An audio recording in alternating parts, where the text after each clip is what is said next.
iṣẹ́ ní jẹ́gẹ́. wọ́n yẹjú lé mọ́. mo máa ń ràn nígbà tí àṣà wa èdè wa kí gbogbo ibikíbi tí ẹ ti ń wò wá ṣàlàáfíà ní ṣó ń dùn kò ní bàjẹ́ fún gbọ́n lágbára Ọlọ́run. Ètò iṣẹ́ ọwọ́ mi ní orí Nigbati ta ti ń ṣe láti ọjọ́ méje mẹ́ta mẹ́rin kan ẹ ti lóríṣiríṣi wò ẹ ti wo bábà ẹ ti wo ẹni tó jẹnẹrétọ̀ ṣe ẹ ti wò wọ́n tó ń ṣe bàtà ẹ ti wò wọ́n photographer ẹ ti wò wọ́n baker tẹ́ ń sọ pé ń gbádùn ẹ̀ gidigidi a dúpẹ́ lọ́wọ́ yín à ń dúró a sì ń báṣẹ́ lọ náà ni ètò ìní yàtọ̀ torí ó dàbí ń gbé nǹkan tí ọ̀pọ̀lọpọ̀ yín ò tẹ̀ rí lẹ́fẹ́ wò lénìí inú mi dẹ̀dùn pé ìlú Èkó la wà 3032 ní Ìlàsàmájà ibẹ̀ la wà àjìnà sí Ládìpọ̀ àjìnà sóṣòdì ẹnu ọgbà wọn la wà báyìí kò sí mọ́tò tó ń ṣe ń bí Toyota ní Honda káàkiri wọ́n ń ṣe àmọ́ nǹkan tó ní fi yàtọ̀ ni pé ẹni tẹ́ fá bá ṣe ìfọ̀rọ̀wérọ̀ lénìí ọmọbìnrin ni wọ́n ọmọbìnrin tó dùn wò tó dúró dáadáa ọ̀dọ̀ wọn la wá lẹ́nu tó ń sọ pé lady mechanic eléyìí ṣe pàtàkì fún àwọn òbí pàápàá fún èèyàn lọ́mọge tẹ́ ń wò pé ṣóbìnrin lè ṣe mẹkáníìkì ni kò ń ṣe pé wàsá o ẹni yìí torí ẹ̀ la ṣe wá bá wọn gangan níbi tí wọ́n ti ń ṣiṣẹ́ àbáwọn jómi tó rọrọ̀ bó ṣe bẹ̀rẹ̀ ibi tó bá dé àwọn ìrírí àtoríṣiríṣi nǹkan tó mọ̀ pé jìrẹ̀ máa béèrè ìjìrẹ̀ wà ń bí láwálé náà wà ń bí Sunday ayọ̀ wà ń bí oníṣẹ̀kẹ́ bàbá wà ń bí ìlàsálà wà lẹ́nìí lórí ètò ìṣọwọ́ mi ẹ jẹ́ ká wá bá àlejò wa ká bá wọn sọ̀rọ̀ báyìí ká mọ̀ bó ṣe ń lọ akínyín máma o ṣàlàáfíà ni o. àlàáfíà ni sà. ìdárayá bá yín o. àdúpẹ́ sà. inú wa dùn tá a wá bí fọ́ọ̀mù èèyàn tó ń wò wá nílé káàkiri bá mi dárúkọ yín fún ara lé. orúkọ mi ni Ajayi Oluwatosin ọmọ Ajayi. Oluwatosin ọmọ Ajayi ṣe gan àdúpẹ́ ọmọ bó gangan ní ká tó bẹ̀rẹ̀ ń gba nǹkan tá a bí ọmọ bó gangan ní. ọmọ Èkìtì. Èkìtì ṣé ẹ lè kí àwọn ará Èkìtì ṣe gbédè ṣe lè kí wọn lédè wọn gangan. ìyanra o. àwọn wò yín báyìí o ṣé ẹ̀yin tí kọjá kan máa sọ nìyẹn. ìyanra lulẹ̀ o. ìtumọ̀ mọ̀ nìyẹn. ìyanra Èkìtì èyí tó fi lè kí yín náà nìyẹn ẹ ṣe ìkọta bá lè ní pé iṣẹ́ ọwọ́ ni a tẹ̀lé pé iṣẹ́ ọwọ́ yín ni ibẹ̀ láti wá bá yín ni wá dẹ̀dùn ká tó sọ̀rọ̀ nípa aṣọ wọn yín gangan ọjà ká mọ bẹ́ẹ̀ ṣe ṣe kékeré yín mi mọ̀ bóyá ẹ lọ ilé ìwé kankan rárá yálà primary yálà secondary àdúgbò lẹ dàgbà sí ẹ wá bá wa sọ nípa bàbá àti màmá tó bí yín lọ́mọ ẹ jẹ́ ká mọ̀ nípa yín. I'm from a family of 5. Mo jẹ́ ọmọ kẹta. So mo ní àbúrò méjì àti ẹ̀gbọ́n méjì. Mọ́mí mi jẹ́ teacher. Daddy mi jẹ́ building contractor. A wá láti Ìjẹ̀rò, Èkìtì. So láti kékeré ni mo ti nífẹ̀ẹ́ ká máa. Má ní sanwó iléèwé tẹ lọ náà. Okay, mo lọ sí débi iṣẹ́ yín gangan. Mo lọ sí primary school ní Èkó, Òwòrò. Mo lọ sí secondary school ní Ogun State, Shepherdville Comprehensive High School ní Ogun State. Mo dẹ̀ lọ sí university ní Èkìtì, Èkìtì State University. So mo study mechanical engineering ní Èkìtì State University. Mo dẹ̀ ti graduate níbẹ̀. So àwọn ìwé tá ti kọ́ ni. Ẹ jẹ́ kí n mú látọ̀dọ̀ òbí. Ìyẹn jẹ́ pé kò ń ṣe pé òbí yín kankan wọ́n ń ṣerú iṣẹ́ yìí yálà bàbá yálà ọ̀nkú yálà àbúrò bàbá wọ́n ń jẹ́ tó ń ṣerú iṣẹ́ àbí bó ní ìfẹ́ iṣẹ́ yìí ibo gangan ló ti wá ibo ló ti bẹ̀rẹ̀ tó di pé ẹ nífẹ̀ẹ́ irú iṣẹ́ yìí. Kò sí èèyàn tó ń ṣe mọ́tò ní family mi, so mo kàn ní this kind of strong love for automobiles. So láti kékeré mo máa ń like láti tún nǹkan ṣe bí àti extension ta fi charge bá bàjẹ́ nílé. Mo máa ń believe pé kò bàjẹ́ pé nǹkan kan ló go wrong nínú ẹ̀. Then màá make sure pé mo wá solution sí. Tí generator tá ń lò nílé ńgbà yẹn àwọn Tiger gen kékèké yẹn tó bá develop fault màá rí pé mo gbìyànjú láti tún ṣe. Ìgbà míì mo lè worsen situation yẹn, ìgbà míì ó dẹ̀ lè bọ́ sí mi lọ́wọ́. Ọjọ́ tí mo bá tún ṣe tó bá make sense, inú mi máa ń dùn gan, màá máa fò kiri inú ilé ni, I'll be so happy. So growing up mo wá rí pé ibi tí love yẹn dìde wà channeled to is automobiles, and mo ní ìfẹ́ nínú ká máa tún nǹkan ṣe. So that's why I actually chose this. Báwo lẹ ṣe wá bẹ̀rẹ̀ ìgbésẹ̀ torí nǹkan tẹ̀ ń sá máa yẹ wọn lẹ́nu ń gbé mọ́tò ṣíṣe àwa tọjọ́kùnrin gan àti tọpá tẹ̀ fẹ́ tú bóòtì kan gan báwo lẹ ṣe wá bẹ̀rẹ̀ ọ̀rọ̀ iṣẹ́ ti mọ́tò yìí mo fẹ́ ká mọ ìpìlẹ̀ bẹ ṣe bẹ̀rẹ̀ gan. So ìgbà tí mo wà ní secondary school ni a bọ́ sí SS1 nígbà yẹn, so àwọn òbí mi jẹ́ àwọn tó like iṣẹ́ ọwọ́ because mọ́mí mi ò wà privilege láti ní iṣẹ́ ọwọ́, so ó dẹ̀ máa ń dùn wọ́n wá ní pé gbogbo àwọn ọmọ wọn ló máa ní iṣẹ́ ọwọ́. So gbà tá a wọ senior secondary school, èmi wọ SS2 nígbà yẹn, àbúrò mi náà wà ní junior secondary school. Wọ́n ṣáà pé gbogbo wa pé iṣẹ́ wo ni ó máa wù oníkálukú kọ́ ọ pé ká lọ ronú sí. Ẹsẹ̀kẹsẹ̀ èmi sọ pé iṣẹ́ mechanic mo fẹ́ kọ́. Ìgbà tí mo dẹ̀ kéré mo máa ń ṣeré gan, so wọn kà mí kún, wọn ní eré ni mò ń ṣe. So wọ́n sì mú mi lọ sí ibi tó ti ń ṣe hairdresser.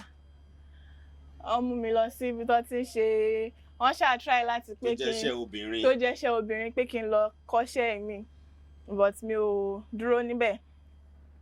So later ẹ̀gbọ́n mọ́mísì mi ni wọ́n wá mú mi lọ sí automobile workshop kan nítòsí ilé wa. Àwọn ni ibẹ̀ ni mo ti wá lọ register as an apprentice. Nígbà tí wà ní secondary school yẹn náà. Yes, that was mo ti wà ní SS2 gbà yẹn.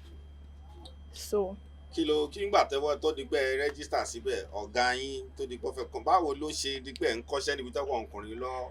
Ọ̀gá mi èèyàn dáadáa ni ọ̀gá mi. Kí lórúkọ wọn? Ọkùnrin mẹ́ta la máa ń pè wọ́n ní Ìjókòó, Ogun State. Ìbẹ̀lẹ̀ ti kọ́ṣẹ́. Bẹ́ẹ̀ ni. So ọjọ́ tí àǹtí mi kọ́kọ́ mú mi dé ọ̀dọ̀ wọn, wọ́n ní pé àwọn ò ní gba owó iṣẹ́ lọ́wọ́ mi, pé àwọn máa fi yẹn encourage mi láti rí i pé ọ̀nà wà níbi tí mo fẹ́ tọ̀ yẹn. So mo rántí nígbà náà lọ́hùn, owó fọ́ọ̀mù nìkan ni wọ́n gbà, that was bẹ́ẹ̀ 1,000 naira nìkan ló gbà lọ́wọ́ mi gbà yẹn. Mi ò san owó kankan àtọ̀ sígbà tí mo ṣe freedom ni mo ṣe tó san owó. Ṣé wàá ń lọ ibi iṣẹ́ ẹ̀ ń lọ ilé ìwé ńgbà yẹn? Yeah, mo máa ń lọ sí ibi iṣẹ́ after school, then during the weekends mo máa ń lọ síbẹ̀ fully. Ìgbà tẹ́ bẹ̀rẹ̀ báwo wá ní nígbà tẹ́ bẹ̀rẹ̀ ẹ náà wọ̀n rẹ̀ ẹ náà wọ̀n ṣé wọ́n máa wò pé ìṣọmọ yìí ìgbà tí mo bẹ̀rẹ̀ actually mo tún ní láti stop àwọn extra lessons tí mo ń ṣe ní school because mo really ní passion fún automobile. So táwọn ọ̀rẹ́ mi bá ti jáde láti school tó bá rí mi, wọ́n máa rẹ́rìn pé mechanic kìnìkan. So but èmi ò tiẹ̀ rí gbogbo yẹn as èébú gan. Mo kàn máa ń bá wọn rẹ́rìn ní because nǹkan tínú mi dùn láti ṣe ni mo ń ṣe. So mo túbọ̀ fi gbogbo energy mi sí. Ṣé nígbà tẹ́ wá bẹ̀rẹ̀ sí kọ́ yẹn, ṣé nígbà kan tẹ́ wò pé iṣẹ́ yìí ti sú mi, ìyà yìí pọ̀ o, ìnira yìí pọ̀ o, mi ò ṣe mọ́ o? Iṣẹ́ yìí le o. Ó le gan. Mo dẹ̀ nígbà tí ó ti wá sí mi lọ́kàn pé ta ló rán mi wá síbi gan. Ó ní ìgbà míì tí mo máa ń sọ fún àwọn tá jọ ń ṣiṣẹ́ pé àwọn iṣẹ́ kan wà tẹ́ pé èèyàn ò lè force ọmọ pé iṣẹ́ yìí ni kò lọ ṣe. Iṣẹ́ mẹkáníìkì wà lára wọn. Because téèyàn bá ó ní láti wù ú ni kó tó lọ kọ́. Téèyàn bá ní pé òun fẹ́ lọ ti ọmọ síbẹ̀, òun lá máa rí pé àwọn ọmọ mi máa lo 8 years 10 years lọ́dọ̀ ọ̀gá, àdẹ̀ tí ní rí àpẹẹrẹ nǹkan kan lára wọn. So iṣẹ́ yìí jẹ́ iṣẹ́ tó nílò agbára. Ọdún àwọn nǹkan òyìnbó ti jẹ́ kó rọrùn to some extent, but àwọn nǹkan yẹn wọ́n náà láti pé ká ní workshop wa. So kó tó di pa máa lè acquire irú àwọn nǹkan yẹn, agbára wa náà la ṣì máa láti pé time ìgbà táwa kọ́ṣẹ́ yẹn, àwọn nǹkan yẹn náà kò tí really wà rampant. So ó nílò agbára, ó nílò kéèyàn gbé ọpọlọ kalẹ̀ láti fi solve problem, because nǹkan tá bá ṣe lára mọ́tò yìí lè ní kọ́ la máa ṣe lára another car lọ́la. But ìgbà tí mo wá ń dàgbà sí, mo rí pé àwọn nǹkan yẹn ó normal, because tí nǹkan bá máa smooth, so máa kọ́kọ́ go through a whole lot of rough processes. So tí bá ẹ ti kọ́ṣẹ́ yìí kó tó di pé tí wọ́n á lọ kọ́ ní yunifásitì. Bẹ́ẹ̀ni. Kí ni ìdí? Ẹ ti ṣe iṣẹ́ ti ṣe grad. Mo fẹ́ mọ bí ìrìn àjò yẹn ṣe wá lọ. Ẹ ti graduate kẹ́ tó wá tún lọ kọ́ ní yunifásitì. Kí ni ìyàtọ̀? Mo dẹ̀ fẹ́ mọ irú nǹkan tẹ́ ní ẹgbẹ́ mẹkáníìkì. Kí ni ìyàtọ̀ nǹkan tẹ́ kọ́? So actually yunifásitì tí mo lọ kò kí ń ṣe iṣẹ́ yìí ni mo fẹ́ kọ́kọ́ ṣe ní yunifásitì. Ọ̀tọ̀ ni course tí mo fẹ́ read ní OAU nígbà yẹn, but wọ́n wá fún mi ní another course. so ẹ mọ̀ ìgbà a dẹ̀ máa ṣe JAMB a máa mú oríṣiríṣi school so another school tí mo wá mú ìyẹn tó jẹ́ Ekiti State University wọ́n wá fún mi ní mechanical engineering so mo wá wò pé since tó jẹ́ pé line yẹn náà ni mo wá gbé àwọn courses méjèèjì wò mo dẹ̀ choose láti mú mechanical engineering so láti study mechanical engineering ní school kọ̀ wá coincidental ni but mo dúpẹ́ pé ó ṣiṣẹ́ pẹ̀lú ra wọn náà because tó bá yẹ pé another course ni mo ṣe mo lè má lè practice iṣẹ́ yìí bó ṣe wù mí sí so. bó ṣe wá ṣe kéèyàn kọ́ mechanical engineering ní iléèwé gíga bẹ́ẹ̀ ṣe sọ yìí ẹni tó kọ́ yẹn ní iléèwé gíga àtẹni tó lọ kọ́ lọ́dọ̀ kí ni ìyàtọ̀? Ìyàtọ̀ wà o àgàgà kó jẹ́ pé téèyàn bá lọ sí yunifásitì tí wọ́n ṣe polytechnic because tó bá jẹ́ àwọn polytechnics yẹn wọ́n máa ń really go into practical than university then téèyàn bá kọ́ṣẹ́ yìí ojoojúmọ́ mọ́tò nìkan la máa ṣe tá bá kọ́ ní irú àwọn workshops báyìí but ní school a máa ṣe maths lẹ́yìn a máa ṣe another course lọ́la a máa ṣe another course lọ́la then another nǹkan àwọn practicals especially university a really ṣe practicals tó jọmọ́ pé kán lè gbé mọ́tò wá ká tún ṣe so ìyàtọ̀ tó wà ń bẹ ó pọ̀ gan. ẹ̀sọ́ ẹni tó bá kọ̀ lọ sílé ìwé ga lọ ṣe mechanical engineering kò lè ṣiṣẹ́ yìí ní nǹkan tẹ̀ ń sọ yẹn àbí ṣọ́pọ̀ mọ́ kò lè ṣe. kò lè ṣe o. ẹ̀bọ̀ ń fún níwèé ẹ̀rí pé iṣẹ́ tó ń ṣe jáde nìyẹn nílé ìwé gíga so kí wàá ní ìwé ẹ̀rí tó ń fún. tó bá jẹ́ pé nǹkan tí wọ́n kọ́ mi ní school ni mo fẹ́ fi ṣe iṣẹ́ yìí mi ò lè ṣe kò possible at all. so ká ní ìwé ẹ̀rí tó ń fún ẹ ṣọ́kọ̀ wá ń fún wọn ni kò fẹ́ ní ìwúlò ní àbí tó bá fẹ́ lọ ṣọ̀gá ní ilé iṣẹ́ ni wọ́n fẹ́ kẹ́yìn ọlọ́nú ẹ̀ bó ṣe jẹ́ gangan. ó ní ìwúlò èèyàn tó bá kàwé nǹkan tán lè ṣe ni pé kí wọ́n supervise wa kán fi òwe ìwé yẹn kán fi gbé but kò lè dàbí náà but àwọn sì máa wà knowledgeable náà in that line. but wọn lè mọ èyí tó ń jẹ́ kókó bẹ́ẹ̀ gangan. wọn lè tún kọ́ dé lè tún kọ́ dé àwọn nǹkan míì wà tẹ́ pé tẹ́ bá fẹ́ tu ẹ máa ní láti àwọn ọ̀gá tó ga wa kọ́ wa yẹn la máa fi mọ bá ṣe máa tún if not ibẹ̀ la máa sùn sí. so àwọn òde lè nǹkan kíkọ́ ni mímọ̀ nǹkan téèyàn bá kọ́ lèèyàn mọ̀ nǹkan tó bá kọ́ wa ní school la lè act on àti rí àwọn tẹ́ pé wọ́n ṣetán láti school tó dẹ̀ tún lọ enroll ní mechanical workshop àní wọn bẹ́ẹ̀ tó pọ̀ àwọn náà wọ́n máa ní reason tí wọ́n ṣe máa gba ìwé ẹ̀rí ní school tó tún máa nípa àwọn fẹ́ lọ gba tó fẹ́ lọ kọ́ ní workshop so ó yàtọ̀. àṣetorí mo fẹ́ kàn ara lé mọ̀ pé o bá níwèé ẹ̀rí àtọ̀ sí pé òun mọṣẹ́ yẹn gangan fáwọn òbí tó ń wò náà wọ́n á lè yín wọn ń gbé àwọn ọmọ wa tó ń ṣe lè á da kó tún lọ kọ́ ní kó lè mọ́ gidigidi àwọn ará ilé àmọ́ àwọn pé kí ni nǹkan tẹ́ kọ́ gangan bó ṣe ń wò yín káàkiri àgbáńlá yín sìn kí ni nǹkan tẹ́ kọ́ tẹ́ka yín tó wọ́n pé àwọn obìnrin tí wọ́n rí lásán mo fẹ́ gbé wá ṣẹ́ fún kí ni nǹkan tẹ́ kọ́ kí ni nǹkan tẹ́ mọ̀ ń pa tí ẹ pẹ́ mọ̀ pé iṣẹ́ tí mò ń ṣe lélẹ̀ tí ó dẹ̀ dá mi lójú. so ìgbà tí mo wà ní kékeré yẹn tí mo ṣẹ̀ṣẹ̀ bẹ̀rẹ̀ iṣẹ́ kíkọ́ ní ìjókòó wọ́n kọ́ wa ní àwọn basic things lára mọ́tò àwọn tó bá gbé mọ́tò wa nǹkan tẹ́ máa kọ́kọ́ ṣe bá ṣe máa béèrè ọ̀rọ̀ lọ́wọ́ customer nǹkan tí ó ṣe mọ́tò nǹkan tá a fẹ́ ṣe ń bẹ̀.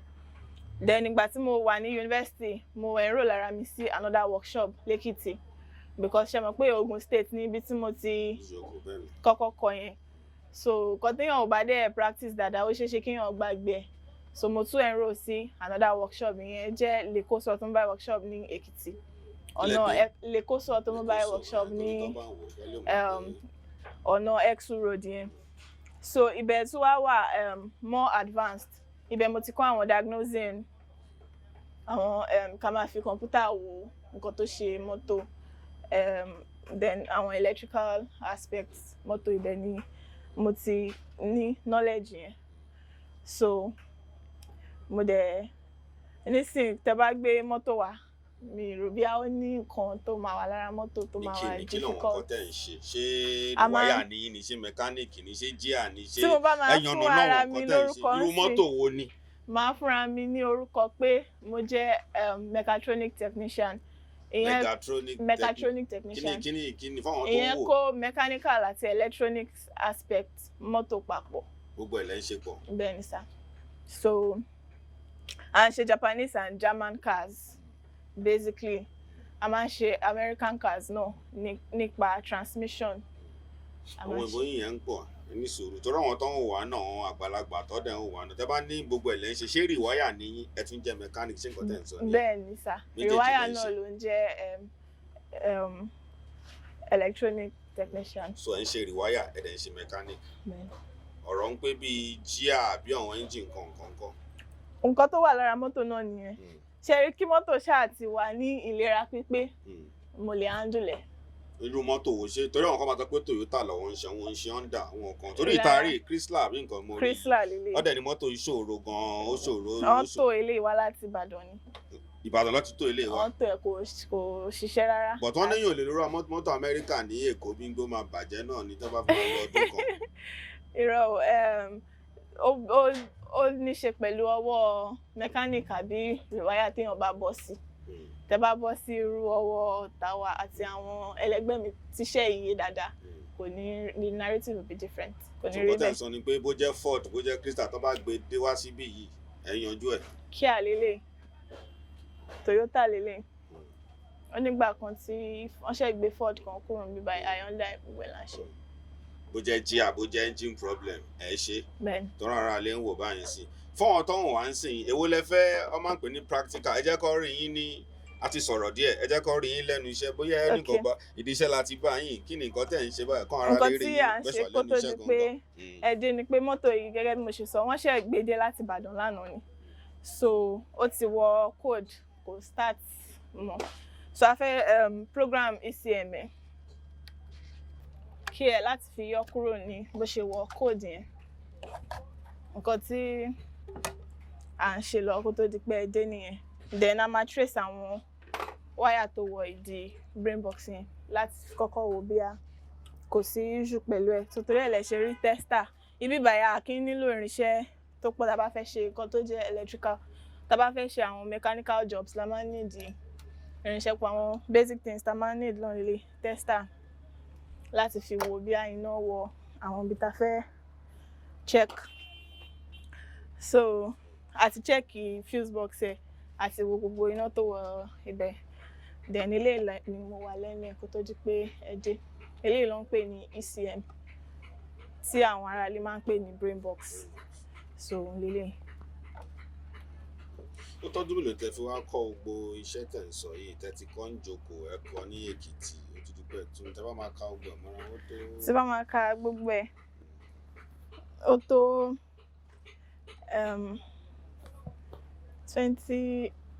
tó 7 years tí mo fi kọ́.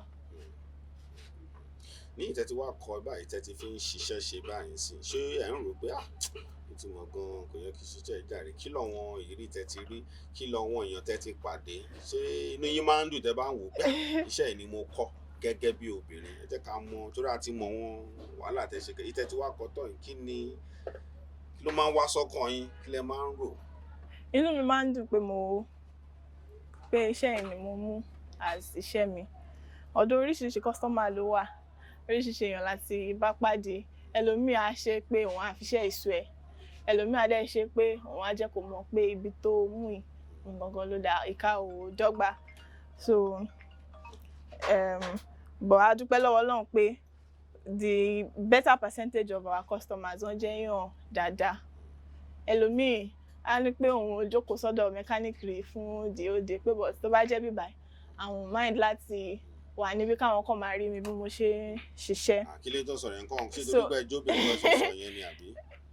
torí pé mo jóbìnrin ṣe mọ̀ pé àwọn míì ó máa ń yà wọ́n lẹ́nu láti rí i pé ẹlòmíì dẹ̀ máa fẹ́ wò pé bí àìmí gangan ni mo máa ṣiṣẹ́ yẹn ọ̀ ẹlòmíì ló máa ṣe so wọ́n máa fẹ́ rí from the beginning to the end wọ́n dẹ̀ máa ń wà impressed at the end of the day. kí lọ́wọ́n dójúkọ tẹ́ ti wá rí nípa ọ̀rọ̀ wọn torí mọ̀ pé àwọn kọ́sítọ́mà yín púpọ̀ jù ọkùnrin ló yẹ kó jẹ́ èèyàn tó bá dẹ̀ rí á rí i pé ọmọbìnrin yìí ó dùn wò wọ́n ṣe báwo la pàtí pé iṣẹ́ tẹ máa ń ṣe kí lọ́wọ́ ọmọkùnrin sọ́tún máa ń sọ pé èèyàn mélòó máa ti ní òun fẹ́ fẹ́ yín lórí ọ̀rọ̀ iṣẹ́ ń pé a lọ ṣiṣẹ́ kò ní ṣe mọ̀ pé èèyàn máa wáyé. ìyẹn pọ̀ gan-an ìyẹn pọ̀. ẹ fẹ́ fún wa níbi ìrírí kan àbí méjì lára wọn. àlèkà ìyẹn tán but Bíbélì sọ pé wisdom is profitable to direct. A lè kó kù téèyàn bá jẹ́ ọkùnrin gan nídìí iṣẹ́ a máa róbìnrin tó máa sá tẹ̀lé wọ́n wà ní bíbá yìí ká má wá sọ pé because iṣẹ́ wa iṣẹ́ ọ̀jọ̀gbọ́n iṣẹ́ ọlọ́pọlọ pípé ni so kò sí ni wọ́n máa admire wa tẹ́lẹ̀tẹ́lẹ̀ làwọn èèyàn máa ń fojú wo mẹkáníìkì pé àwọn oníṣẹ́ ìdọ̀tí bọ́ wọ́n sì fún èèyàn tí ó wà sane ó mọ̀ pé iṣẹ́ wa iṣẹ́ gidi ni. ó tóbìnrin mélòó tẹ́ mọ̀ tó ń ṣerú iṣẹ́? wọ́n á tó 5 tí mo mọ̀. Ọmọ kan wà níbi tó ń kọ́ṣẹ́ lọ́wọ́ tó jóbìnrin. Then mo ní ọmọ kan náà ní Ìbàdàn Adijat òun náà kọ́ṣẹ́ yìí. Then mo ní àwọn bíi 3 tí mo mọ̀ lórí Instagram táwọn náà ṣiṣẹ́ yìí. But most of àwọn 2 nínú wọn ni wọ́n ti dá wà. Àwọn 3 tó kù wọ́n ṣì ń kọ́ṣẹ́ ni. But wọ́n dẹ̀ wà okay. Mo rí pé ẹ máa ń fún ẹ̀rọ alẹ́tẹ̀ ń wò the lady mechanic tẹ́ bá lọ sórí Instagram orí ẹ̀rọ ayélujára ní fẹ́yìn tẹ́ bá mo rí pé ẹ máa ń jáde gan tẹ́ dẹ̀ máa ń stay lọ ṣé tẹ́ bá jáde lọ bẹ́ẹ̀ yẹn tẹ́ dá lọ tọ́wọ́n yẹn bá pàdé yín bá bèrè pé ṣàlàfíà nǹkan ni o kí lẹ̀ ń ṣe nǹkan ṣé máa parọ́ pé ibi iṣẹ́ báyìí màbẹ́ máa ń sọ pé bẹ́ẹ̀ mi ṣe wà yìí o mẹkáníìkì lèmi o fẹ́ kẹ́ sọ bó ṣe rí gangan. Ẹ wò tí mo bá wọ aṣọ tó wọ́n jù láyé tí mo wọ bàtà tó wọ́n jù tí mo gbé báàgì tó wọ́n jù tá bá béèrè lọ́wọ́ mi pé what do you do? I'm a mechanic. Kódà mi kì í fi òyìnbó pọn mi kì í sọ pé bí I'm a technician máa ń là mọ́lẹ̀ ni mẹ́kó ẹlòmíà ní engineer àbí máa ní no ẹ má dàpọ̀ mechanic to the core so that tó bá padà rí mi lọ́la nínú irú aṣọ yìí wọn ní kí ló ń ṣẹlẹ̀ ṣé ìbejì lọmọ yìí wọn á lè mọ̀ wọn á sì tètè get. ẹ náà wọn tẹjọ ń bá ṣiṣẹ́ ní workshop níbí ní òbí ṣe dé àárọ̀ wọn 2 3 kí ni ìbáṣepọ̀ yín pẹ̀lú àwọn torí mo gbọ́ náà ọkùnrin ni wọ́n kí ni ìbáṣepọ̀ yín pẹ̀lú àwọn ìbò máa ní colleagues yín ní workshop yìí. ìbáṣepọ̀ wa Ọlọ́run fún mi ní àwọn tí wọ́n wà àwọn èèyàn gidi ṣá Ọlọ́run fi àwọn èèyàn gidi yí mi ká then ìbáṣepọ̀ wa wà òkè wọ́n máa understand mi ìgbà míì gan kí tó sọ̀rọ̀ wọ́n ti mọ̀ pé nǹkan báyìí ló yẹ kí àwọn ti ṣe ìgbà míì kí n tó dé ọtí bá lọ ṣiṣẹ́ ń ta mo lè sọ pé òkè mo fi àwọn èèyàn lẹ̀ sí ibi iṣẹ́ wọn dẹ̀ máa ṣiṣẹ́ mi dáadáa. ṣé wá ń ṣe táwọn yẹn bá pè ń gbé mọ́tò bàjẹ́ síbi kan sìn ṣé ẹ̀ ń lọ síbi àdúgbò rẹ̀ tó bá fẹ́ bá ṣiṣẹ́ wọn láti gbé mọ́tò wá sí workshop? wọ́n máa ń lọ ṣiṣẹ́ níta náà ẹlòmíì ò tiẹ̀ kí n fẹ́ kí mọ́tò ẹ̀ kúrò ní ilé kò bá má jẹ́ pé ó ti bàjẹ́ bí a kò ṣe move then àwọn míì tẹ́ pé mọ́tò yẹn ò lè move àṣàní ní tipátipá kan wá bó ṣe máa débi a máa lọ bá wọn then from there a máa mọ what next. tí o bá ń ṣe lẹ́kọ̀ọ́ nǹkan torí àwọn tó ń wà náà. irú mọ́tò yìí sìn Ìbàdàn láti kọ́kọ́ lọ wò so ìgbà tá a rí pé iṣẹ́ tó wà lórí ẹ̀ kò kí ń ṣe iṣẹ́ ọjọ́ ó sì máa take different processes tá bá program kìíní ìtàn sìn a máa padà gbé sí mọ́tò a máa wo bí ó ti gbà àbí kò gbà á dẹ̀ nílé lọ sí Ìbàdàn ká tún lọ wo bí ó gbà ká tún mú wá in case tí ó bá gbà la ṣe ní pé káwọn tó ẹ̀ wá sí ibà tó bá jẹ́ nǹkan tí a lè ṣe ìgbà míì a máa ń lo 2-3 days ní travel tá bá mọ̀ pé òkè láàrin 2-3 days a máa parí ẹ̀ a máa jẹ́ kẹ́niyẹn mọ̀ cost implication ẹ̀ then iṣẹ́ máa wà okay. báwo lọ̀rọ̀ part torí mọ̀ pé ó ṣe pàtàkì tí ìbámu ẹni ìbílẹ̀ mọ̀ pé part yẹn máa ń parọ́ báwo ni ọ̀rọ̀ part fẹ́yìn mo rí pé lára àwọn iṣẹ́ yín kọ̀ọ̀kan tirẹ̀ ń lọ ládìpọ̀ mọ́ra wọn báwo lẹ ṣe máa iṣẹ́ yín náà lẹ máa ń lọ sọ́jà àbí báwo lọ̀rọ̀ part lọ́dọ̀ yín. ọ̀rọ̀ part yẹn ó lágbára díẹ̀ because part yẹn náà ló máa ń gbéṣẹ́ wáyọ̀ tá bá ra part tí ò bá dá sí mọ́tò àwọn èèyàn díẹ̀ nìkan ló máa understand pé part yẹn ni wọ́n máa ní mẹkáníìkì yẹn ò mọ nǹkan tó ń ṣe kò dẹ̀ sí bí a ṣe máa sọ pé part yìí o ẹ máa lò lọ́dún kan because àwa kọ́ la ṣe but a máa ń ní nǹkan tá a máa ń ṣe ni pé a máa wá vendor ta lè trust tó dẹ̀ máa wà understandable pé okay kíní o ti bá lò tí ò bá wà okay má dá padà o tó bá ti sọ èdè yẹn fún ẹ̀kíní ẹ̀kejì ẹ̀kẹta àwọn gan next one tó bá máa fún ẹ wọ́n á make sure pé kọ gidi ni torí wọ́n mọ̀ pé tó bá mú lọ tí ò bá dà ó tún padà bọ̀ wá bá wọn so a máa ní challenges pẹ̀lú part náà lẹ́ẹ̀kọ̀ọ̀kan but not every time. kí ni àwọn bàbá yín àti ìyá yín kí ló máa wá ń sọ fún yín tó bá rìn tó pé iṣẹ́ tẹ̀ ń ṣe tẹ̀ fi ń jẹun nìyẹn kí ló máa ń sọ ń sìn ìyá láwọn ẹ̀gbọ́n wọn àbúrò àwọn ará àdúgbò tó ti mọ̀ yín kí ló máa ń sọ. inú wọn dùn ní in fact ìgbà míì tó bá pè ẹ ló mẹ́kọ̀ọ́ ló máa ń sọ ẹ ló lady mechanic bó ṣe máa ń bá mi sọ̀rọ̀ nìyẹn inú wọn dùn nísìn pé àwọn padà jẹ́ kí n lọ sí nǹkan tí mo fẹ́ ṣe. ṣẹṣẹ yìí ṣé ó tó yàn jẹ tó ṣẹ́kù tó ráwọn òbí mi a máa wò pé bọ́ ṣe rí tẹ̀sán ọmọ pé àpòdẹ fẹ́ràn bí aládùn yìí ti ń sọ̀rọ̀ mo fẹ́ kọ́ ọmọ mi náà fẹ́ nípa ọ̀rọ̀ owó ṣẹṣẹ jẹ́ pé téèyàn bá mọ̀ nípa ẹ̀ èèyàn á rówó ń bẹ̀ èèyàn á jẹ èèyàn á mu á ṣẹ́kù ni. téèyàn bá mọ̀ nípa iṣẹ́ yìí dáadáa bó ṣe yẹ kó mọ̀ iṣẹ́ yìí tó ṣe oríire because kò wá limited síbì kan then ó lọ gbọ́n re ni kò sígbà tó máa yá tó máa ní ànílò mọ́tò mọ́ kò sígbà tó máa yá tó máa ní kò ń ṣe ẹ́ńjìn ló máa wà ní mọ́tò mọ́ àbí kò ní jẹ́ táyà ló máa wà lẹ́sẹ̀ àwọn ọkọ̀ lè upgrade àwọn technologies ara ẹ̀ ni so ó jẹ́ iṣẹ́ tó yẹ pé téèyàn bá ti mọ̀ èèyàn máa fi jẹun for life ni then èmi máa ń sọ kankan fún àwọn customer mi pé èmi ò ní fi owó kún owó páàtì fún yín o kí n parọ́ pé iye báyìí ló ń tà tí ò dẹ̀ ń ṣe iye but owó iṣẹ́ mi mo máa gbà máa charge yín according to bí iṣẹ́ mi ṣe jẹ́. so lè fún ara lẹ́sìn pé ẹ̀ ní fowó kún owó páàtì ẹ̀ tó bá pè iye tó bá ń pè ni mo máa ń pè màá jẹ́ kó mọ̀ pé ṣe rí owó iṣẹ́ mi yẹn má fi jẹ mí yà because èmi náà ti wà lóyà mo ti tọ́jú yín dáadáa kẹ́yìn náà tọ́jú mi with that one so téèyàn bá ṣe bẹ́ẹ̀ yẹn wọ́n ní báwo ló ṣe máa ń pa òwe yìí pé mi ò mọ̀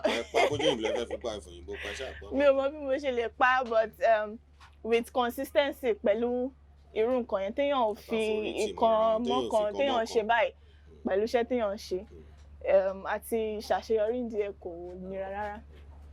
ọ̀pọ̀lọpọ̀ èèyàn gba tí wọ́n mọ̀ pé à ń bọ̀ wọ́n tó sọ pé ẹni tó lọ ń bá yẹn bá mi bèrè lọ́wọ́ lady mechanic pé ṣé wọ́n wà available ṣé wọ́n single torí bí ṣe rí wọn yìí ó ṣe fún ara lè tán wò pé ṣé torí ẹ máa padà fi aago síta náà fún àwọn tó bá fẹ́ pè é ṣé àwọn míì náà lè pè é pé àǹtí bò ní o àwa náà níyàwó bẹ ṣe ń sọ̀rọ̀ ẹ̀ nífẹ̀ẹ́ yín o kí ni position tẹ wà gangan sí. position tí mo wà mi ò tí ì marry but mo wà in a relationship tí kò lè mi ò fi bò so wọ́n máa pè wọ́n máa bèrè yẹn bọ̀kẹ́ tètè sọ. mo ti sọ báyìí kán máa iṣẹ́ ni kán gbé wá owó ni kán gbé wá.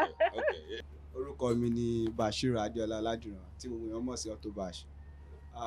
Ọgbà 3032 la wà yìí ọ̀dọ̀ wa dẹ̀ ni lady mechanic wa Ìdẹ̀ra ó dẹ̀ jẹ́ ọmọ kan tó jẹ́ pé níjọ́ tèmi gangan ti kọ́kọ́ rí inú mi máa ń dùn lọ́tọ̀ pé mo róbìnrin tó jẹ́ pé ó wà hard working ó dẹ̀ ń ṣe irú iṣẹ́ wa because generation ta wà yìí sìn kálukú ló mọ̀ nǹkan táwọn obìnrin ń ṣe so ó máa ń jẹ́ ìyàlẹ́nu fún mi ó dẹ̀ máa ń fún mi ní more moral láti lè fi wò pé gbogbo ọ̀nàkọ́nà tèmi náà bá ní agbára ni máa fi support because mo mọ̀ pé future bright ó dẹ̀ ṣe níbi tó ń lọ ó dẹ̀ ṣe máa jù báyìí lọ pẹ̀lú ògo náà so ọmọlúàbí ọmọ gidi ló jẹ́ gẹ́gẹ́ bí mo ṣe mọ̀ pẹ̀lú àwọn customer ẹ̀kọ́ dẹ̀ láti jọ́ tó dẹ́tẹ̀ tó wà níwáyé mi ò rí complain ọ̀kan tó bá gbéṣẹ́ wa ó ń ṣe ó ń lọ fine àwọn customer ò complain lórí ẹ̀rí kò dẹ̀ ń ṣe ọmọ tó máa gba mọ́tò tágbà lé jù lọ ó máa ṣiṣẹ́ bẹ́ẹ̀ ṣe fẹ́ ẹ̀yin kò ní ever regret ẹ̀ fún àwọn ọmọbìnrin àwọn náà ti lajú wọn ti ní bó ṣe ń lọ because bí láyé ìṣe wà á sìn dandan kọ́ ni kó jẹ́ pọ́kùnrin nǹkan ló gbọdọ̀ ṣe oríire tọ́bìnrin náà bá wà hard working tó wà òkè wọn bá lọ́kùnrin máa fi ṣàkọmọ ṣe understand tó bí bá níṣẹ́ ọwọ́ tó dé mọ̀kàn tó ń ṣe ó lójú ọkùnrin tó máa wá tó máa approach ẹ̀ so advice mi fún àwọn obìnrin tó wà nílé òjìṣà ẹ try láti mọ̀kàn tẹ́ fẹ́ fi future ṣe because ọjọ́ ń lọ àkókò dẹ̀ dúró ti ẹnì kankan bó jẹ́ tailor ni bó jẹ́ kò sí ibi tí Ọlọ́run ò sí ẹ ṣáà mi sọ pé ní nǹkan kan tẹ́ ń ṣe yàtọ̀ sí pé bóyá mo fẹ́ ṣe street mo fẹ́ wà níta so Ọlọ́run wà pẹ̀lẹ́ bí wọ́n.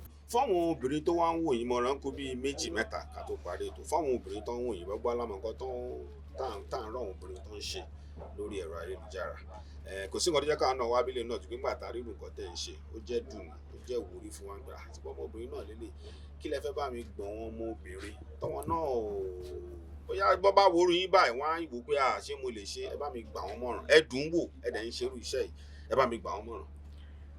ìmọ̀ràn tí mo máa fún àwọn obìnrin tó wà níta ni pé everybody lè ṣiṣẹ́ mechanic ẹni iṣẹ́ tí wọ́n bá ti yàn láàyò pé iṣẹ́ yìí o ni mo fẹ́ máa ṣe ká tẹra mọ́ kò sí iyì tó wà ń bẹ nínú kí obìnrin máa ṣe nǹkan tí ò ṣe gbọ́ sétí ọ tí ò dùn wò ní society obìnrin tó bá ní iṣẹ́ ọwọ́ ẹ̀ lọ́wọ́ ó máa ń tètè earn respect ní society àti lọ́dọ̀ àwọn ọkùnrin in our society. So ìmọ̀ràn tí mo máa gba àwọn obìnrin níta ni pé in anything you are doing, don't give up. Just put in your consistency and your determination that iṣẹ́ yìí o máa fi ṣoríire. Iṣẹ́ yìí o ó máa jẹ́ òun ló máa polongo mi fáráyé. So mo dẹ̀ wà positive pé ó máa rí bẹ́ẹ̀. Àwọn òbí ńkọ́ tí wọ́n ń jẹ́ kàn ọmọ ṣe nǹkan tó wù. Ìyẹn ṣe pàtàkì. Ẹ bá mi sọ fún torí mi ò mọ ibi tí mi ò bá wà báyìí tí àwọn òbí mi ò bá jẹ́ kí n ṣe iṣẹ́ ìtọ́ bá insist pé mi ò ní ṣe. Mi ò lè sọ pé ibi báyìí ni màá wà. Ó dẹ̀ wà bẹ́ẹ̀ lọ́pọ̀lọpọ̀ àwọn òbí tó jẹ́ pé èyí tí wọ́n bá fẹ́, nǹkan tó bá fẹ́ fáwọn ọmọ wọn ló máa ń fẹ́ kó múlẹ̀. Ẹ má jẹ́ kí àṣebẹ̀ tọ́mọ yẹn bá ti ń dàgbà àti máa rí ibi tí ọmọ yẹn tó kù sí àti ibi tó dá sí. So tọ́mọ yẹn bá ti ní ibi tóun dá sí yẹn lòun fẹ́ tọ̀, ká kàn encourage wọn. Because téèyàn bá ti ṣe nǹkan tí òun tó jẹ́ pé ibẹ̀ ibi tí òun yẹn lẹ́ni pé dandan kó lọ, performance ẹ̀ ò ní dàbí tó bá wà ní ibi tó wù. Tó bá yẹ pé iṣẹ́ yìí kò ń ṣe iṣẹ́ tó wù mí tó yẹ pé wọ́n force mi ni, mi ò ní mú lókùnkún Dubai, mi ò tẹ́ ní máa rójú mi. So kàn jẹ́ ká máa support opinion àwọn ọmọ náà, because bó pẹ́ bóyá ẹ̀yin máa fi wá sílẹ̀, àwa la máa face ibi tá bá wà. So ẹ bá mi dárúkọ àdírẹ́sì bíi tí ẹ wà yìí, ẹ bá mi dárúkọ mọ́tò tẹ́ ń ṣe, ẹ bá mi summarize iṣẹ́ yín níbi ìṣẹ́jú kan fún ara lé tán. Okay, ibi tá wà yìí ní nọ́mbà 3032 Ilasamaja Road, Mushin, Lagos. Ibẹ̀ ni workshop wa yìí wà. Then a máa ń ṣe Japanese and German cars. A máa ń tún transmission any cars ṣe. A máa ń ṣe conversion. Mọ́tò yìí náà right-handed ni. Customer wa ní tá bá ti ṣe tó bá ti start, àwọn máa convert ẹ̀ sí ti ọwọ́ Nigeria. A máa ń ṣe àwọn yẹn náà. A máa ń convert transmission náà. Irú àwọn transmission 13 pin. Irú 13 pin yẹn tó bá bàjẹ́, owó ẹ̀ máa ń pọ̀ gan láti rà mí. Díẹ̀ lẹ́ ń sọ yẹn o. Díẹ̀ là ń sọ yẹn. So ẹlòmíì ó máa ń fẹ́ lọ fún nǹkan tó bá wà lẹ́sà tó dẹ̀ tún máa wà very effective. A máa bá wọn ṣe bí owó yín bá ṣe mọ̀ tó dẹ̀ ó máa ṣiṣẹ́ bó ṣe yẹ kó ṣiṣẹ́. Then nípa ẹsẹ̀ mọ́tò, ọwọ́, gbogbo ẹ̀ ni à ń ṣe ń bí báyìí. Eléyìí sí diesel engine ni, bọ̀yàn ní ká má lè ṣiṣẹ́ lé lórí. Àti diesel àti petrol engine anyone. Assalamu alaikum. Wa alaikum salam babarakatuh. Gbogbo nǹkan tá a fẹ́ sí láyé àkọ́kọ́ gbọ́dọ̀ fi síwájú Ọlọ́run. Láti ìgbà tá a ti bẹ̀rẹ̀ sẹ́yìn náà, àríṣubú àtún dìde o, kò síṣẹ́ tí ò sí challenges. Ṣùgbọ́n tó bá dé stage kan ẹ̀rù ọba àyàn, tó bá dé stage kan wàá tún dunnú dáadáa pé àṣìṣe ìdùn tó báyìí. Oògùn owó ni sí ọwọ́, kò sí bó ṣe lè jí lójúmọ́ kan tó ní ro tiẹ̀ gbà. Tó bá ti dúró lérí iṣẹ́ tó mọ̀ọ́ṣẹ́, tó dẹ̀ fi rọ́kúnṣẹ́, tó bá ti lóòótọ́ tọrọ ni sísì ni tí wọ́n ti bá lọ́jà pẹ́. Ayé dẹ̀ ti dá ní ìsìn, ó ti dá ayé gọ́gù. Kò sí pé bóyá nǹkan kan pé ẹnìkan máa bá mi wádìí irọ́ kan kiri, wà gọ́gù nǹkan tó gọ́gù lẹ́sẹ̀kẹsẹ̀ ni. Mo gba anybody níyànjú, èmi tí mo dúró yìí, Akeem Amusa Adékúnlé lórúkọ mi. Bẹ́ẹ̀ ti general name mi, Mọ́dákẹ́kẹ́ worldwide, Yahoo mechanic. So ti yẹn, mo kàn lè jọ́kọ̀ làbẹ̀tì. Anywhere I can go to do work. I do work for the federal, local government, any company. Ṣùgbọ́n ìyànjú tí mo fẹ́ gba gbogbo wa ní pé iṣẹ́ ọwọ́ ni kókó. Mo dẹ̀ dúpẹ́ lọ́wọ́ rí àwọn obìnrin mi méjèèjì. Inú mi ń dùn gan ni. Ó gbógo tiwa gan yọ. Ògo inú ọgbà yóò tún gbé yọ. Kò tí ì sí irú ẹ̀ Mushin. Nínú ògo táwọn ọmọ méjèèjì ti gbé yọ sínú ọgbà wa yìí. Sí Mushin generally. Kí ló dé? Mọ́dákẹ́kẹ́ ṣèwọ nìkan ni Ọlọ́run ni. Basiru ṣèwọ nìkan ni Ọlọ́run ni. Bash ọmọ lò náà. Ṣùgbọ́n àwọn ọmọ tí a wá tún gbójúlé náà wọ́n ń gbé òkú wa yọ, wọ́n dojú tì wá. Ká má gbójúlé pé ọkùnrin kan lówó lọ́wọ́, mo fẹ́ lọ ṣe àgbésùn, mo fẹ́ lọ ṣaṣẹ́wó, mo fẹ́ lọ ṣe nǹkan kan. No, nothing there. He can use you, drop you for grand. Ṣé ti gbọ́? Ẹ jọ̀ọ́ nítorí Ọlọ́run, gbogbo obìnrin tó wà, ẹ wá iṣẹ́ gidi kọ́. a ṣì wà ní Ìlàsà náà nínú ọgbà àwọn mechanic tó wà ní 3032 níbí. Ṣé mọ̀ pé a sọ ń pa ọmọbìnrin kan tó ń kọ́ṣẹ́ lẹ́ẹ̀kan tó jẹ́ Mutia, òun ló wà pẹ̀lú wa níbí. Ẹ jẹ́ ká gbọ́rọ̀ ní àtẹnu tiẹ̀ náà. Orúkọ mi ni Mutia. Nínú ọgbà 3032 Ìlàsà la wà yìí. Nǹkan tí mo fẹ́ sọ ni pé iṣẹ́ yìí jẹ́ iṣẹ́ tí mo fẹ́ràn jùlọ. Like, àwọn obìnrin ó wọ́pọ̀ láàrin wa. Kò ń ṣe pé wọ́n force mi láti ṣiṣẹ́ yìí àbí kankan. Ó wù mí látọkàn láti ṣe iṣẹ́ yìí. Torí ọ̀pọ̀lọpọ̀ obìnrin ló wà ń ta lọ́wọ́ mọ iṣẹ́ tó máa ṣe àbí kankan. Like, mo fẹ́ nǹkan tó yàtọ̀. Like, hairdresser, all those things. So nǹkan tó yàtọ̀ ni mo fẹ́. Iṣẹ́ yìí dùn kọ́, it's fun, ó dùn kọ́, ó easy láti mọ̀ gbogbo ẹ̀. Èèyàn kàn lè wò bóyá ó lè, kò le rárá. Téèyàn bá ti fọkàn sí àti ó easy láti kọ́. So nǹkan tí mo fẹ́ wá sọ pé ẹ jọ̀ọ́ ẹ̀yin obìnrin tó wà ń ta, ẹ má gbọ́kànlé ọkùnrin, ẹ má wò pa nǹkan tí eléyìí ṣe mi ò lè ṣe. Irọ́ ni o lè ṣe tó bá ti fọkàn sí, o lè ṣe. So nǹkan tí mo fẹ́ sọ nìyẹn. Ìrìn àjò yín ti tọ́jọ́ mẹ́ta, àwọn ta lẹ fẹ́ dúpẹ́ lọ́wọ́ tí wọ́n ti wà pẹ̀lú yín nígbà tí ẹ ti bẹ̀rẹ̀ ìrìn àjò iṣẹ́ yìí. Àwọn tí mo fẹ́ dúpẹ́ lọ́wọ́ ẹ̀ pọ̀ o. Mo fẹ́ dúpẹ́ lọ́wọ́ Ọlọ́run lálákọ̀ọ́kọ́ tí ọba tó ní ẹ̀mí, because oríṣiríṣi nǹkan ló ti ṣẹlẹ̀ ní ẹnu iṣẹ́ yìí tó jẹ́ pé Ọlọ́run ṣì ń dẹ̀mí sí. Mo dúpẹ́ lọ́wọ́ Ọlọ́run. Mo dúpẹ́ lọ́wọ́ ẹ̀gbọ́n mọ́mì mi yẹn, Mrs. Ayọ̀rìndé, because àwọn ni wọ́n dìídì jẹ́ kí aláìkó wá sí mi ṣe. Tó bá fi dídà mọ́ sí mi, educationist ni wọ́n. Bí ìwé kẹ́ lọ sọ́fíìsì kẹ́ ṣe, ìyẹn ni tí wọ́n. So mo dúpẹ́ lọ́wọ́ mọ́ sí mi náà tán tún along the line gbà tó rí pé okay, it's making sense, tí wọ́n encourage mi, tán tì mí lẹ́yìn. Fẹ́ dúpẹ́ lọ́wọ́ àwọn ẹ̀gbọ́n mi, àǹtí Tọ́pẹ́, àǹtí Bùsọ́lá, Bùráwálé, Bùrádéjì, Autobash, Dansaki. Mo fẹ́ dúpẹ́ lọ́wọ́ àwọn tí a jọ ń ṣiṣẹ́ náà, gba àwọn colleagues mi, àwọn engineers yẹn, wọ́n really ń gbìyànjú fún mi. Mo dúpẹ́ lọ́wọ́ àwọn ọ̀rẹ́ mi tó máa ń repost videos mi. Fẹ́ dúpẹ́ lọ́wọ́ gbogbo àwọn Instagram fans mi, they are really wonderful. Ìgbà mi máa kọ́ rí fídíò mi ní page ẹlòmíì máa pé so mo dúpẹ́ lọ́wọ́ gbogbo wọn náà fún àdúrótì àti support wọn. Aago wa lọ́wọ́ lè pè yín sí torí wọn míì káàkiri ni a fẹ́ wá o báwo la ṣe máa dé nǹkan pé nọ́mbà tó jẹ́ kàn mọ̀ pé tán lè pè yín sí lórí ọ̀rọ̀. Nọ́mbà tí a lè reach mi sí ni 08055996948. Tá bá fẹ́ pè mí lórí aago, lórí WhatsApp 08135732818. Àwọn ẹ̀rọ ìbánisọ̀rọ̀ wa méjèèjì nìyẹn. Ìyá dúpẹ́ lọ́wọ́ àwọn kọ́sítọ́mà yín, àwọn tó ti ń gbéṣẹ́ wá fún yín. Àtọwọ́ tó ṣẹ̀ máa gbéṣẹ́ wá tó bá wò tí. Mo dúpẹ́ lọ́wọ́ gbogbo àwọn customers mi ò lè dárúkọ tán. They are so wonderful, because tí customer kan bá ti wá tá bá ti múnú wọn dùn, customer yẹn is capable of bringing like 5 customers tó máa refer. Ìyẹn náà dẹ̀ ni iṣẹ́ wa fi ń lọ síwájú. Mi ò kó yan yín kéré. Àwọn tí wọ́n dẹ̀ ṣì ń bọ̀ náà tí wọ́n ní lọ́kàn, àwọn tí wọ́n tẹ̀ tí ní mọ́tò gan, tó máa wá díẹ̀ mi pé táwọn bá ti ra mọ́tò báyìí, ọ̀dọ̀ mi ni Ọlọ́run á jẹ́ kó bọ́ sí ìrọ̀rùn. Ẹ máa ra mọ́tò, a dẹ̀ máa bá yín maintain ẹ̀.